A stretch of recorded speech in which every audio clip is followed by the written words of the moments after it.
తెలంగాణ రాష్ట్రంలోని న్యాయపరమైన సోదరులకు అందరూ కూడా నమస్కారాలు. మనం ఏదైతే ఒక ప్లాన్ చేసుకున్నామో ఈరోజు నుంచి మన వృత్తిపైన చట్టబద్ధత కల్పించాలని, మన వృత్తికి రక్షణ కల్పించాలని మనం చేసేది మంగళ వృత్తి. పూర్వకాలం నుంచి, ఆనాది కాలం నుంచి, పూర్వకాలం నుంచి కూడా వృత్తిని నమ్ముకొని బతుకుతూ ఉన్నాం. ఇలా కులవృత్తి పైన ఆధారపడే ఎవరైతే ఉన్నారంటే ఇలా తెలంగాణ రాష్ట్రంలో మంగళోళ్ళే. ఇలా 133 కులాలల్లో మంగళ వృత్తి పైన 100% కులవృత్తి పైన బతికేటోళ్ళు ఎవరు ఉన్నారంటే ఈ తెలంగాణ రాష్ట్రంలో భారతదేశ చరిత్రలో ఒక మంగళోళ్ళు తప్ప ఇంకొకరు లేరు. మేము మనిషి పుట్టుక నుండి మొదలు పెడితే చనిపోయేంత వరకు మానవుడి సమాజంతో మమేకమైన కులం మాది. అందుకే మమ్మల్ని శస్త్రశిక్షలు ఈ ప్రపంచానికి నేర్పింది మేము, సంగీతాన్ని నేర్పించింది మేము. అందుకే మమ్మల్ని సామాజిక వైద్యులు అంటాం. ఇలా మేము అన్ని రకాలుగా డెవలప్ అయిన తర్వాత, మన కులవృత్తి వైభోగం అయిన తర్వాత మమ్మల్ని ఏదైతే కులాలు చీడరించుకురో, ఏ కులాలైతే మమ్మల్ని కటింగ్ చేస్తే ఇంటికి రానియలేదు, ఏ కులాలైతే మేము మంగళ పని చేస్తే మన ముట్టుకులలో వాళ్ళే మా వృత్తిని చేసుకొని మమ్మల్ని రోడ్డు పాలు చేస్తూ ఉన్నారు. మమ్మల్ని రోడ్డు పాలు చేసి మా కులవృత్తిని వాళ్ళు చేతిలోకి తీసుకొని వాళ్ళని ఇబ్బంది పెడతా ఉన్నారు. కాబట్టి వాళ్ళ వృత్తి వల్ల, వాళ్ళు చేసేటువంటి కార్యక్రమాల వల్ల మేము వాళ్ళు చేసినటువంటి మా వృత్తుల్లోకి ప్రవేశించి కార్పొరేట్ సంస్థలు కానీ, అన్య మతస్థులు కానీ అందరూ వచ్చి మనల్ని ఇబ్బంది పెడతారు. వాళ్ళ వల్ల మేము కిరాయి కట్టుకోలేక, కుటుంబాలు పోషించలేక మేము యుద్ధం పడుతున్నాం. ఈ ఒక గవర్నమెంట్ని ఒకనే మేము ఆశిస్తాం. వాళ్ళతో పాటుగా మేము పోటీ పడాలంటే మేము కటింగ్ షాప్కు తెలంగాణలో ప్రతి కటింగ్ షాప్ 20 లక్షల ఆర్థిక సాయం లేని పక్షంలో ఇలా రాష్ట్ర ముఖ్యమంత్రి రేవంత్ రెడ్డి గారు వాళ్ళ లైసెన్స్ రద్దు చేసి మా వృత్తిలోకి రాకుండా వాళ్ళని రద్దు చేయాలి. వస్తే మమ్మల్ని ఆదుకోవాలి. ప్రతి కటింగ్ షాప్కి 20 లక్షల రూపాయల ఆర్థిక సహాయం చేసి మమ్మల్ని ఆదుకోవాలని సందర్భంగా ఇలా గౌరవ ముఖ్యమంత్రి రేవంత్ రెడ్డి గారికి ఇలా ఏంటంటే ఇలా రాష్ట్రంలో అనేకమైనటువంటి వృత్తులు ఉన్నాయి. కానీ వృత్తి పైన 100% మేము బతుకుతున్నాం. అనేక మంది మా వృత్తిలోకి ప్రవేశించి మేము ఇబ్బంది పాల్గొంటాం.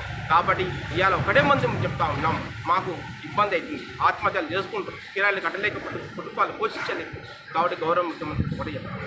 కాబట్టి వాళ్ళని మా వృత్తిలోకి ప్రవేశించుకుంటా మీరు అడ్డుకోవాలని కూడా సందర్భంగా ఈ ముఖ్యమంత్రి ఇలా పోస్టల్ కార్డు ఉద్యమం చేస్తున్నాం. లక్షలాది మంది ఇలా రాష్ట్రంలో మేము దగ్గర 70,000 కటింగ్ షాపులు ఉన్నాయి. 10 లక్షల మంది వృత్తిని ఆధారం చేసుకుని మేము బతుకుతూ ఉన్నాం. గ్రేటర్ హైదరాబాద్లో 22,000 కటింగ్ షాపులు ఉన్నాయి. 50,000 మంది ఈ వృత్తి చేస్తున్నారు. ఈ వృత్తి మీద మేము 2 లక్షల మంది జీవనోపాధిగా బతుకుతూ ఉన్నాం. మా వృత్తులకు ప్రవేశించి అనేక మంది మేము ఎన్నో ఉద్యమాలు చేస్తున్నాం. ఇలా వరంగల్ కానీ, ఆదిలాబాద్ కానీ, వికారాబాద్ కానీ, ఖమ్మం కానీ అన్ని వృత్తులలో ప్రవేశించి వాళ్ళకు అలుపెరుగని పోరాటం చేసినాం.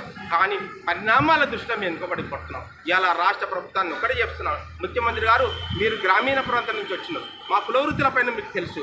కాబట్టి ఈ వృత్తిని మమ్మల్ని ఆగం చేయకండి, దయచేసి చెప్తున్నాం. ఈ వృత్తిని ఆగం చేయకండి, మమ్మల్ని బతికించండి, మమ్మల్ని కాపాడండి అని ఈ సందర్భంగా పోస్టల్ కార్డు ఉద్యమం చేసుకుంటూ లక్షలాది మంది 10 లక్షల మంది ఉన్నారు. ఖచ్చితంగా 10 లక్షల ఉత్తరాలు చేస్తాయని కూడా ఈ సందర్భంగా తెలియజేసుకుంటూ ఇలా రానున్న రోజులలో పెద్ద ఎదురు చేస్తున్నాం. ఇలా హైకోర్టు చెప్పింది, ఏం చెప్పింది, ఎవరైనా వృత్తి చేసుకోవాలంటున్నాం. వాళ్ళు చెప్పినటువంటి దాన్ని మేము శిరసా వేస్తున్నాం. కానీ హైకోర్టు తీర్పును సవాల్ చేస్తూ సుప్రీంకోర్టుకి వెళ్తాం.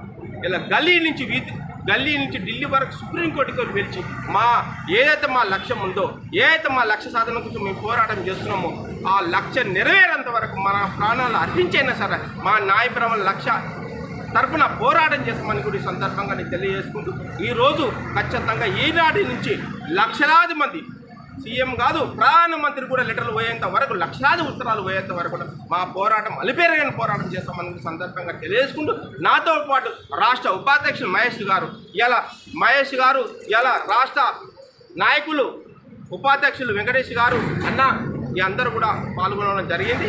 రాష్ట్ర పెద్ద ఎత్తున ఉధృతం చేస్తాం.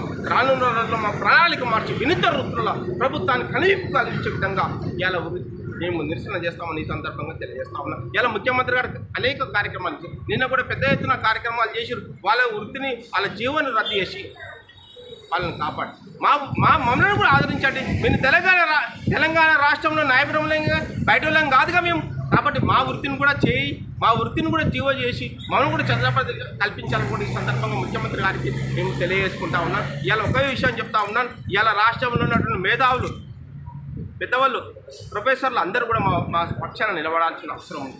అదేవిధంగా రాష్ట్రంలో ఉన్నటువంటి బీసీలో పెద్ద దిక్కు ఆర్ కృష్ణన్న గారు కానీ మరి సీనన్న గారు కానీ వాళ్ళందరూ కూడా మా పక్షాన నిలబడాలి, మాకు న్యాయం చేయాలని కూడా ఈ సందర్భంగా తెలుస్తాం. అంతేకాకుండా మా యొక్క వృత్తిని గురించి పెద్ద ఎత్తున పేపరే కానీ ప్రింట్ మీడియా కానీ ఎలక్ట్రానిక్ మీడియా కానీ అందరూ కూడా మా పక్షాన నిలబడి పోరాటం చేయాలని కూడా ఈ సందర్భంగా నేను తెలియజేసుకుంటూ మీ అందరూ కూడా మరొకసారి ధన్యవాదాలు చేసుకుంటూ తెలియజేస్తాను.